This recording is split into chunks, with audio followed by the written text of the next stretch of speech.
Hello guys, good morning. তো সবাইকে আজকের ব্লগটা শুরু করছি আমি 6:30। তো আমি দুদিন ভিডিও ছাড়তে পারিনি, তো একটু সমস্যায় ছিলাম, ওই জন্য ভিডিও আমি করতেই পারিনি। তো এখন এই দাদা বেরিয়ে গেছে, এখন 6:30 বাজে। ভাবলাম যে না, আজকের থেকে আবার শুরু করি। তো আমার দোকানের সব কিছু হয়ে গেছে গোছানো, সাইকেলে ব্যাগটাও নিয়ে নিয়েছি। এখন আমি জামা কাপড় পরবো, মানে স্নানটা করবো। এখন গরম পড়ে গেছে, স্নান না করে যাওয়া যাবে না। তো স্নানটা করে তারপরে আমি রেডি হয়ে বেরোবো। তো গাইজ রেডি হয়ে গেছি, এখন আমি বেরোবো। চলো তোমাদের সঙ্গে আবার পরে দেখা করছি। তো এখন দোকান থেকে বাড়িতে আসলাম, এই 1টা হয়ে যাচ্ছে, একটু দেরি হয়ে গেছে। 1টার সময় আসলাম, এখন রান্না করব। দাদা কাতলা মাছ নিয়ে রেখেছিল আর পটল ভাপা করব সব। এখন 1টার সময়, আজকে এখনই রান্না বসাবো। অন্যদিন রান্না থাকে, কিন্তু আজকে দাদা যেহেতু সকালে মাছটা কিনে রেখেছে, এখনই রান্নাটা বসাবো। চলো রান্না করতে করতে তোমাদের সাথে কথা হচ্ছে। আর এই যে এখন ছুটিতে আছে, আজকে পরশুদিন থেকে পরীক্ষা শুরু। এখন রান্নাঘরে চলে এলাম রান্না করার জন্য। আজকে রান্না করছি হচ্ছে ঢেঁড়স ভাজা আর কাতলা মাছের একটু পাতলা করে ঝোল করব। আর এই যে পটল কেটে দিয়েছে দাদা লম্বা লম্বা করে, গোটা গোটা পটল সর্ষে দিয়ে ভাপা করব। সর্ষেটা দাদা ভেজে দিই।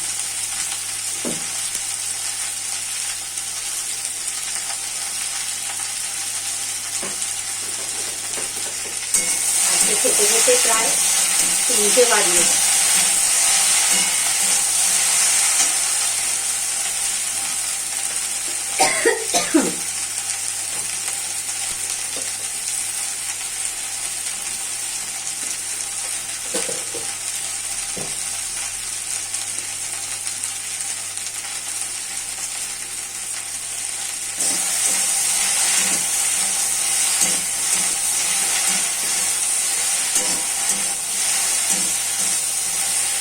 আসলে কি বলতো, বাড়িতে একা থাকলেই যা হয়, দোকানে যেতে হয়, দোকানেরটা করে নিয়ে আবার বাড়িতে আসতে হয়, নিজেকেই রান্না করতে হয়। রান্না যদি করি তাহলে খাওয়া জিতবে না, তো খাওয়া জিতবে না, সেদ্ধ দিয়েই চালাতে হবে। ওই জন্য রান্নাটা আমি বেশিরভাগ করে রাখারই চেষ্টা করি যতটা পারি রাতে করে। দুপুরবেলা দোকান থেকে এসে তরকারিটা বার করলাম, ভাতটা গরম গরম করে নিলাম, হয়ে গেল, অসুবিধা হয় না। কাজ বাস্ত সব আমার ভোরবেলাই হয়ে যায়, কাজের অত ঝামেলা থাকে না। আগে করতাম না ভোরবেলা কাজ, এখন ভোরবেলা করে করে যাই, অনেকটা সুবিধা হয়। আর অত বেলায় বাড়িতে এসে না কাজ করা যায় না, এত মানে শরীরটা ছেড়ে দেয়, এত ঘুম পায় ওই সময়টায় যে তখন বাসন দেখলেই মনে হয় কি ঘুমিয়ে বলি, এত বাসন দেখে। এখন ভোরবেলা করে করে রেখে যাচ্ছি, সুবিধাটা হচ্ছে অনেক। শুধু এসে রান্না খাওয়ার এটা করলেই হয়ে যায়।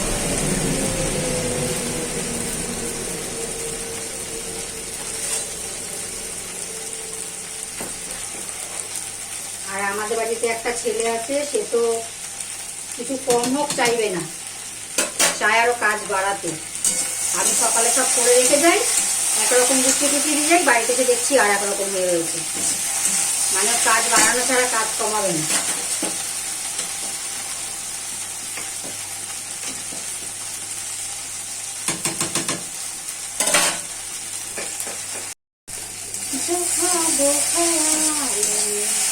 सोचा नहीं था तूने मुझे कितना प्यार दिया, मैं जब भी जहाँ हूँ धूप में था, तेरी धूप ने मुझसे साया दिया। हाँ तू है मेरी यादों में तू है, मेरी ख्वाबों में तू, ख्याल में तू, इरादों में तू है, हाँ तू है। তো গাইস, আমি রান্না করতে খুব ভালোবাসি, আর রান্না করতে করতে গানও করি পাগলের মতো। কিন্তু রান্না করবো একটু গুছিয়ে দিলে ভালো হয়, গুছিয়ে দিলে আমি সব রান্না করে দেবো, আনন্দ করতে করতে রান্না করে দেবো, গান করতে করতে রান্না করে দেবো। তো আজকে আমাদের বাড়িতে রান্না হচ্ছে ঢেঁড়স ভাজা, পটল ভাপা, গোটা গোটা পটল ভাপা আর কাতলা মাছের ঝোল। তোমাদের কার বাড়ি কি রান্না হচ্ছে কমেন্ট বক্সে অবশ্যই জানাও। কাজ কোনোদিন শেষ হয় না, জানো তো, কাজের শেষ নেই। কাজ যত করবে তত কাজ বাড়তেই থাকবে। রান্না বান্না সারলাম, ছেলেকে বাবাকে খেয়ে দিলাম। এখন এদিকে দেখো, এই যে জামা কাপড়গুলো ছেড়েছিলাম সেগুলো মনেই নেই যে কলে পাতা আছে, এগুলো দেবো। তারপরে কাকিমাদের আজকে কাজের লোকটা আসেনি। উঠোনটার অবস্থা দেখো, পুরো উঠোনটার অবস্থা দেখো। এই উঠোনগুলো উঠোন ঝাড় দেবো, কাপড় জামা ধোবো, তারপর আমি স্নানে ঢুকবো। ওই জন্য বলছি কাজের কখনো শেষ হয় না, কাজ যত করবে তত কাজ বাড়বে। তো গাইস, খেয়ে দেবে স্নান দান করে ঘুমিয়ে পড়েছিলাম, এত ঘুম পেয়েছে আজকে। এখন রাত 8টা 15 বাজে, এখন ঘুম থেকে উঠলাম। আর উঠে যে চা বসিয়েছি, চা খাবো। চাটাকে এখন দোকানের জিনিসপত্র কিছু গোছানো হয়নি, আনাও হয়নি, এখন দাদা আনবো। এখন আজকে রাত কটার সময় শোয়া হবে, কটার সময় খাওয়া হবে জানি না।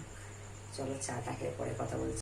এখন 11টা বাজে, এখনো খাওয়া হয়নি, ভাত হয়ে গেছে। আর এই মাছ আর পটল ভাপা আছে দুপুরের, ওটা দিয়েই খাবো। আর আজকের ব্লগটা আমি এখানেই শেষ করছি। ব্লগটা যদি ভালো লাগে অবশ্যই একটা লাইক কমেন্ট শেয়ার করে দিও। আর যারা নতুন বন্ধু আছে একটা অবশ্যই সাবস্ক্রাইব করে দিও। সবাইকে